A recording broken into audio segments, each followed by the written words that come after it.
అందరికీ నమస్కారం. మనం ఇవాల్టి వార్తల్లోని అంశాలను క్లుప్తంగా తెలుసుకుందాం. మొదటిగా స్పీకర్ పదవి కోసం ఎన్డీఏ కూటమితో తలపడనుంది. అనగా సాంప్రదాయపరంగా లేదా సాధారణంగా జరిగే విషయం ఏంటి అననంటే సభాపతి పదవికి అధికార పార్టీ, ఉపసభాపతి పదవికి విపక్ష పార్టీ చేపడతాయి.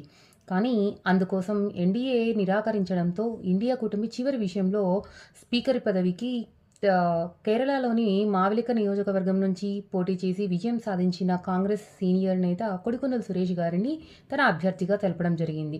ఈ సందర్భంగా 48 సంవత్సరాల తర్వాత ఈ పదవికి పోటీ జరగనుంది. నెక్స్ట్ వచ్చేసేసి ప్రతిపక్ష నేత హోదా ఇవ్వమని చెప్పి జగన్మోహన్ రెడ్డి గారు ఆంధ్రప్రదేశ్ స్పీకర్ అయిన అయ్యన్న పాత్రుడి గారికి లేఖ రాయడం జరిగిందనమాట. అయితే దీనికి 10% సీట్లు ఖచ్చితంగా రావాలనేసి ఎక్కడ చట్టంలో అయితే లేదు. కాబట్టి ప్రతిపక్ష హోదాని ఇవ్వండి అని చెప్పేసి జగన్మోహన్ రెడ్డి గారు లేఖ రాయడం అనేది జరిగింది.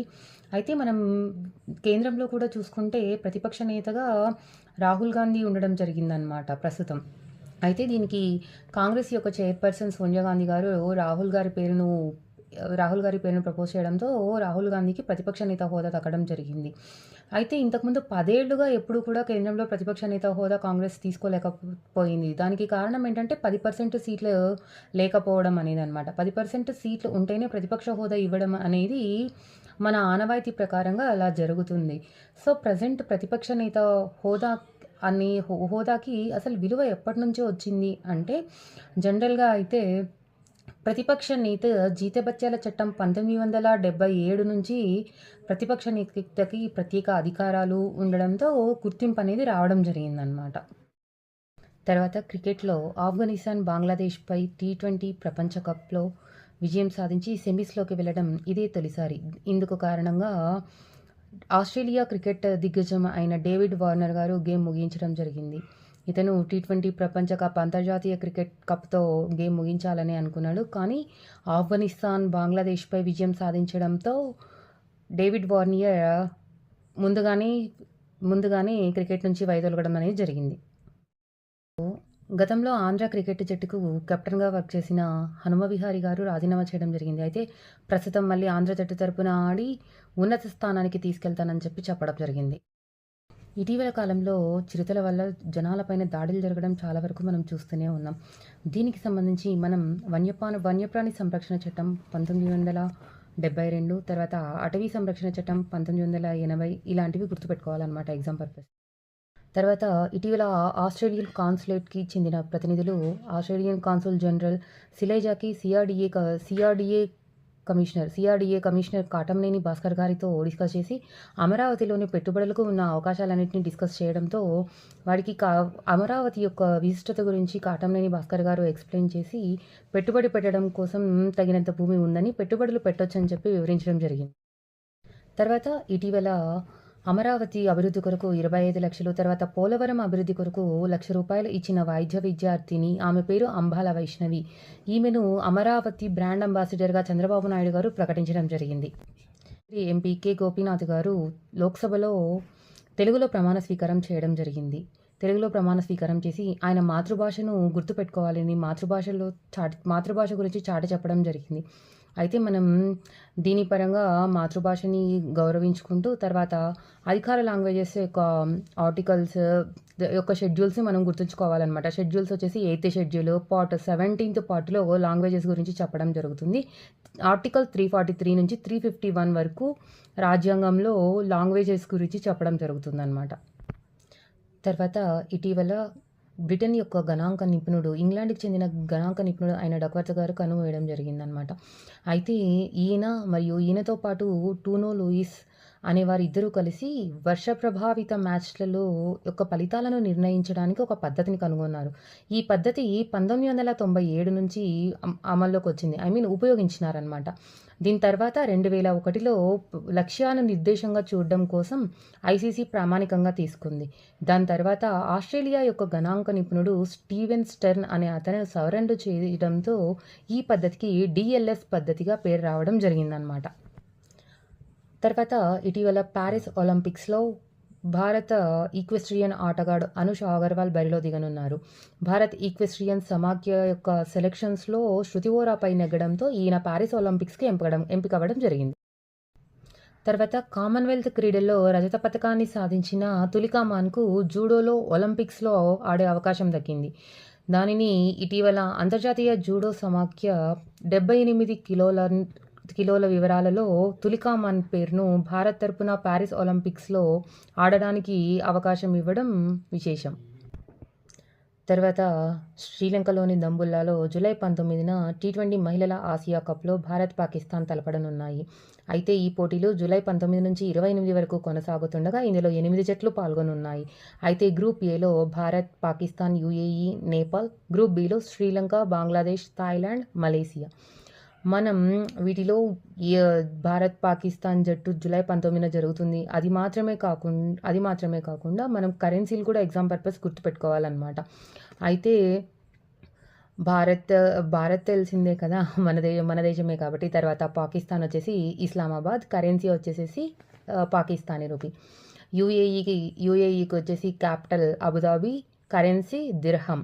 నేపాల్ కాఠ్మాండు, కరెన్సీ నేపాలియన్ రూపీ అనమాట. తర్వాత శ్రీలంకకి జయవర్ధనపుర, కరెన్సీ శ్రీలంకన్ రూపీ.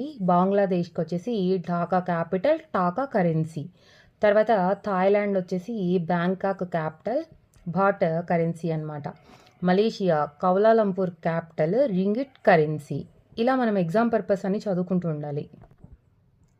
తర్వాత ఇటీవల లాగోస్లో జరిగిన ప్రపంచ టేబుల్ టెన్నిస్ టోర్నీలో సింగిల్స్లో మన తెలుగు అమ్మాయి శ్రీజ ఉన్నత స్థానంలో నిలిచింది. అంతేకాకుండా ఈమె డబుల్స్ కూడా ఆడటంతో డబుల్స్లో కూడా విజయం సాధించడంతో ఈ ఘనతను సాధించిన తొలి భారత క్రీడాకారిణిగా పేరు పొందడం జరిగింది.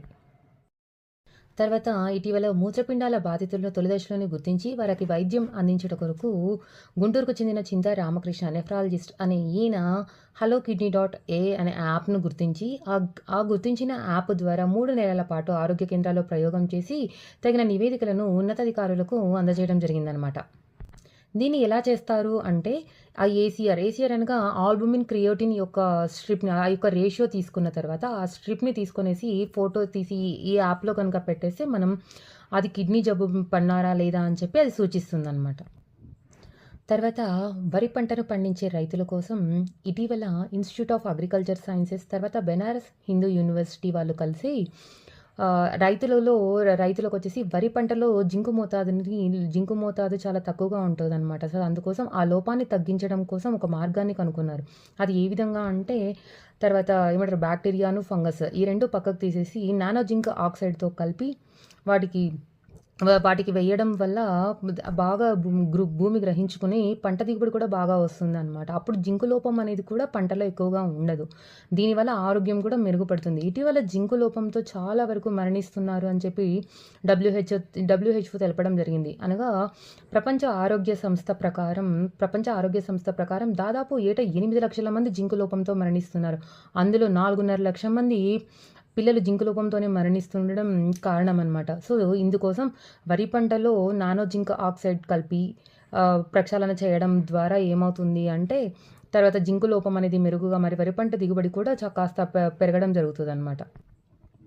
తర్వాత భారత పారాషెట్లర్ అయిన సుహాస్ ఇతిరాజ్ ప్రపంచంలోనే నంబర్ 1గా నిలిచాడనమాట. ఎలా అంటే BWF పారా బ్యాడ్మింటన్ పురుషుల సింగిల్స్లో ఈయన ఫ్రెంచ్ దిగ్గజం అయిన లూయిస్ మజూర్ని ఓడించి అగ్రస్థానంలో నిలవడం జరిగిందనమాట. ఉత్తరప్రదేశ్ IAS అధికారి అయిన ఈయన ఫిబ్రవరిలో SL4 విభాగంలో ప్రపంచ ఛాంపియన్షిప్గా నిలిచారు. అంతేకాకుండా టోక్యో ఒలింపిక్స్లో రజతం కూడా గెలిచారనమాట.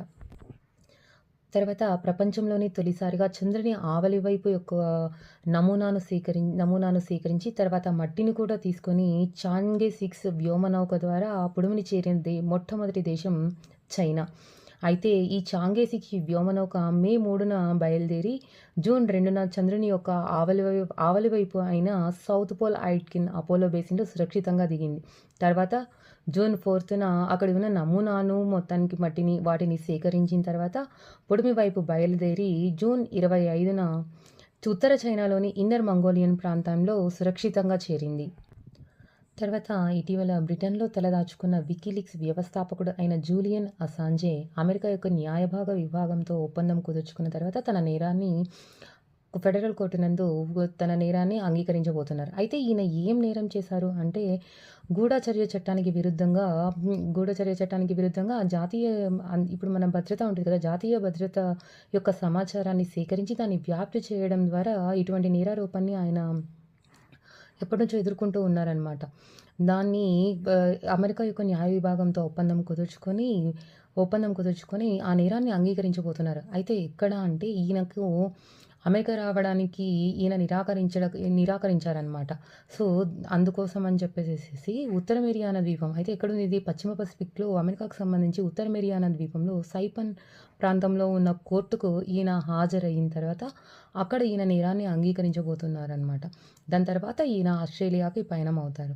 అయితే ఈలోపే సైపన్‌లో ఈయన నేరాన్ని అంగీకరించిన తర్వాత శిక్షను వేసిన తర్వాతనే ఈయన ఆస్ట్రేలియా పయనమవుతారనమాట. కాకపోతే ఈ నేరాన్ని అంగీకరించినందుకు గాను ఇతనికి అదనపు జైలు శిక్ష అనేది రద్దవుతుంది.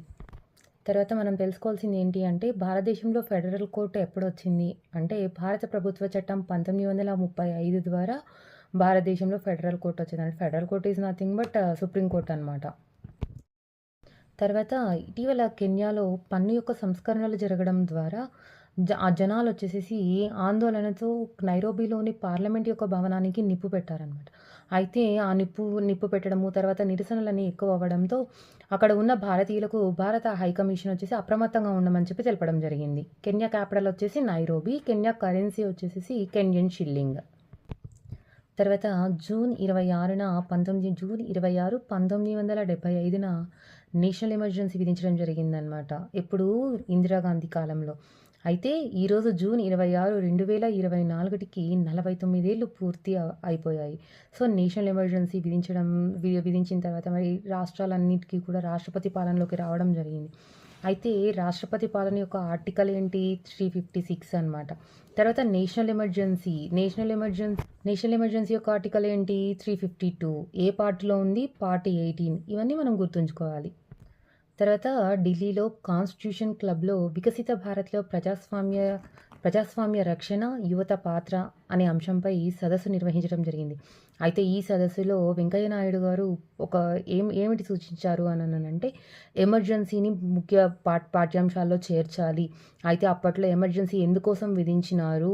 అప్పట్లో జనాలని జైల్లోకి ఎందుకు పంపించారు? తర్వాత జయప్రకాష్ నారాయణ నిర్వహించిన సంపూర్ణ క్రాంతి ఉద్యమం అంటే ఏమిటి? ఇవన్నీ కూడా పాఠ్యాంశాల్లో చేర్చాలని చెప్పేసి వెంకయ్య నాయుడు గారు సూచించారు. తర్వాత కోల్‌కతాకు చెందిన సోనార్‌పూర్ ఆరోహి పర్వతారోహుల క్లబ్ 9 మందితో కూడిన బృందంతో హిమాలయాల్లోని గుప్త్ పర్వతం ఆరోహించినట్లు వెల్లడించింది.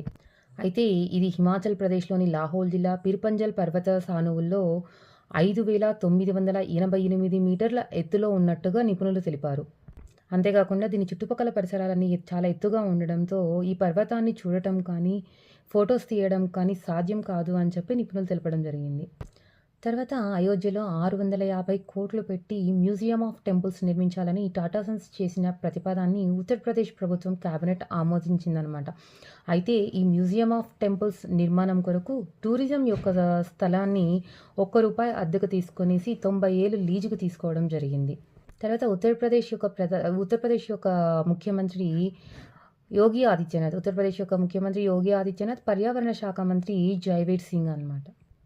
థ్యాంక్ యూ అండి. రేపటి వార్తలతో మళ్ళీ కలుద్దాం.